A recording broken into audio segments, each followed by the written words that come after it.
The question that Jerry is going to address for us today. Very, very important question. I think it was implicit, explicit, overt in all of the talk so far about trust. How do you build trust? Jerry, over to you. So thanks, Sharon, for inviting me and the entire panel for this discussion. It's been a privilege to be here. So the question, as you all know, how can you build trust? And I must say that crisis is probably one of the best opportunities one gets to build trust. Let's look at it this way. And I think everyone, the panelists, people in the audience, I think each of us has an opportunity to stand up, put up our hands, and try to create trust with what we're trying to do. What I'm going to share though is something that Eve would have advised Adam, when they got thrown out of the Garden of Eden. So nothing new on the headlines, but I will try to narrate some experiences. I take care of HR. I've led HR in multiple organizations, and I think most of us experience some crisis or the other each day. This crisis has been, a huge one, an immense one, and absolutely not planned for. I don't think the script for this crisis was baked in any of the BCPs, business continuity plans. So I'm going to talk about some things that we've all spoken about, that we've all probably heard, but exactly the one. First up, be what you are. So from a corporate HR person, I see when there are about 2,500, 3,000 people looking up to you, not because you are the leader, but because you are in HR. When they look up to you, there is so much of anxiety, there is so much of frustration, there is so much of stress in their minds. So they're looking up to you to seek guidance. A crisis disrupts the normal course of logical, rational thought process.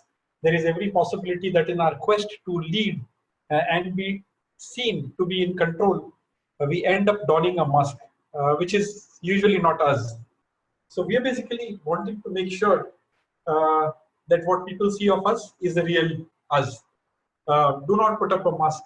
If we have a very collaborative, democratic, team builder kind of a style, I think in a crisis, it is important that people see the same. No need to kind of switch on and switch off into something that we are not used to. Two, again, be honest. I think the current situation is one where not many people have all the answers. Actually, today, not even many people have all the questions. I think each day when we wake up, there are new questions staring at us. So it is absolutely not possible to have answers for all the situations that we will see in the future. So it is fair. I think it is perfectly acceptable for people to just stand up and say, there are this bunch of questions. I think I have answers for these, but for the rest, I don't. And if anybody has any insight, please provide us. I think this has been especially true when, in the current situation, till the end of lockdown 2, the Ministry of Home Affairs had probably published something like 3,300 advisories. Now, for a normal human being who's anyway anxious, who is just praying to God that his job is secure, and then to go and read 3,300 advisories before he even steps out of the house was absolutely not possible. In such a situation, I think it is only fair for an HR leader or corporate leadership to stand up and say, okay, we know this much, the rest we will find out and we'll come back, and then go back.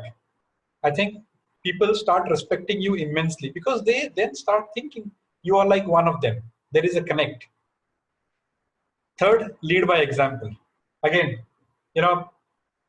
some of the advisories, more than the advisories, some of the directions that we have received, use a mask, use sanitizers, don't go to crowded places, don't travel on public buses, minimize touch, and stuff like that. There is so much of advisory that is coming in each day. Okay, there is something new that is being published each day. How people look up to us, they will do what we do, not what we say. So if we genuinely believe in the well-being of our people, we must be seen to be following the directions that we are creating for our people. Not end up attending a wedding which is attended by hundreds of people, or use our entitlements to kind of scoot from the airport without undergoing the quarantine. And absolutely not done. You're not leading by example. Bad optics, and it absolutely dents trust. So I'm again reiterating, I'm stating it from a corporate point of view, where people will see you every day, people will interact with you every day, and hence a crisis is absolutely an opportune moment to set an example, to assume the role of a leader. Uh, there are times when you wouldn't know, and especially in the current crisis, we don't know many things. We do not know how the virus behaves. We do not know what the curve will look like. We do not know what progress mankind is making as far as medication or vaccination is concerned. We do not know so many things. We do not even know whether our customers will pay us at the end of the month. But it is absolutely fair to just stand up and say, we know the answers for these. We know these payments are going to happen, but we do not know the rest. We will let you know as and when it happens. But we stay committed. As Esther said, the vision and values. I think a crisis is a great opportunity when somebody can stand on the sideline and see how an organization aligns and behaves within the values framework. A crisis has a huge potential to throw the values upside down. So this is a time when we as leaders should have the courage to just stand up and say, I think I don't know the answer to this. I think I don't know what's going to happen after lockdown 3 or 4, but let's wait and watch. We will provide you the answers. Of course, I as an HR leader, I think in the last 60 days probably have committed 5 mistakes. 5 times we provided a guidance and we were wrong. But collectively, we stood up and said, we committed a mistake. We should not have invited you to the office. We should not have opened the office. We should have ensured that there is a clearer set of guidance, or at least we should have erred on the safer side. Trust me, when you have those calls, we have those all hands every week. Every Friday, we create the content, we put in information, we share it with people. At the end of each all hands, there is at least, 5 to 7, 10% of people coming back to us and saying, thank you for being very honest. It's nice to see that you guys accepted that you were wrong. And I think no big deal. As leaders, I think people want to see us, no harm in, showing the vulnerability that we are undergoing. I think the situation is the same for everybody. I am available. Now, we as an organization have people in Africa. Even today, they are stuck there because there are no international flights. We have people in the Middle East and Iran. And we have people all over the place. No flights. And we were the ones who kept telling them, stay put, traveling is unsafe. Now, for the last 60 days, they're not able to travel. And they want to speak. They want to hear you. They want somebody's hand on their shoulder, even virtually. So when they call, I think somebody in the leadership has to be there. To Abhishek's point, I think we all knew food wouldn't be available for everybody. We didn't even know where it would come from. But I think if the local authorities has basically put up their hands and said, we are available, we may not be able to provide you sufficient, but reach out in case you are in a corner. We will make an effort to provision something for you. I think this organization, this country had a great opportunity. Probably we missed it. Esther mentioned Kerala. Kerala kind of stands out because Kerala was a systemic success because Kerala had a vision. I think Kerala looked at itself as a community, not a collection of religions or sects or different economic stratas. They were one entity and they ensured that their wellness was a priority.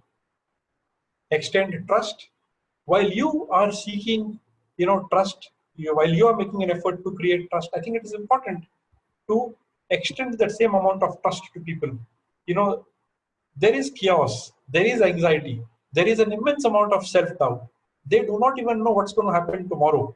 I think in such a situation, if you extend trust, you are differentiating those people. They value themselves. There is an immense amount of assurance that they get. They become a lot more stable. They become, they evangelize peace or assurance to the people that they are in contact with. So there is a cascading effect. I think a crisis is a great opportunity to use this. And finally, I know Esther mentioned it very clearly. You need to take people along with you. You cannot have a small group of people going along and a large group of people being left behind. Okay, it is important. at least as far as optics are concerned, how you communicate, how you reach out, what messages you deliver, who delivers the message, at what point of time you deliver the message. Are you talking about the different sections of the society? Make it a point that you mention your decisions, your actions, your thought process, your direction needs to be inclusive. I think if you're able to do that, you are not only going to build more trust around you, but I think that trust is going to be very helpful in how the society reacts to the situation. So that's it from me. Thank you, Sharon. Thank you. Thank you so much, Jerry. This reminds me of an article that I read very recently by David Brooks in the New York Times. There was one particular paragraph that really caught my attention. And he says, in such moments, a real leader steps outside of his political role and reveals himself uncloaked and humbled as someone who can draw on his own pains and simply be present with others as one sufferer among a common sea of sufferers.